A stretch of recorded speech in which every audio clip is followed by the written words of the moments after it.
Power star Pawan Kalyan అభిమానులకు పెద్ద పండుగ వచ్చేస్తుందని చెప్పాలండి. సెప్టెంబర్ 2న పవన్ పుట్టినరోజు కావడంతో రెండు రాష్ట్రాల్లో సంబరాలు చేసేందుకు ఫ్యాన్స్ రెడీ అయిపోయారు. సాధారణంగా పవన్ కళ్యాణ్ బర్త్డే సెలబ్రేషన్స్కి దూరంగా ఉంటాడన్న సంగతి తెలిసిందే. రీసెంట్గా తిరుపతిలో బహిరంగ సభ ఏర్పాటు చేసిన పవన్ తాను ప్రారంభించిన జనసేనను యాక్టివ్ చేయనున్నట్లుగా పార్టీ తరపున కార్యకలాపాల కోసం పనులు ప్రారంభించబోతున్నట్లు చెప్పేశాడు.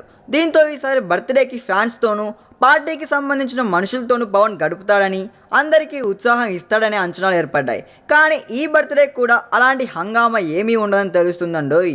యథావిధిగానే తన పుట్టినరోజున సెలబ్రేషన్స్కే కాదు, రాజకీయాలకు, సినిమాకి సంబంధించిన జనాలకు కూడా దూరంగా ఉండబోతున్నాడంట. అంతేకాదు, ఇప్పటికే సెలబ్రేషన్స్ కోసం ఏర్పాటు చేసుకున్న వాళ్ళకు కూడా పవన్ నుంచి స్ట్రిక్ట్ ఆర్డర్స్ వెళ్ళాయని తెలుస్తుందండోయ్.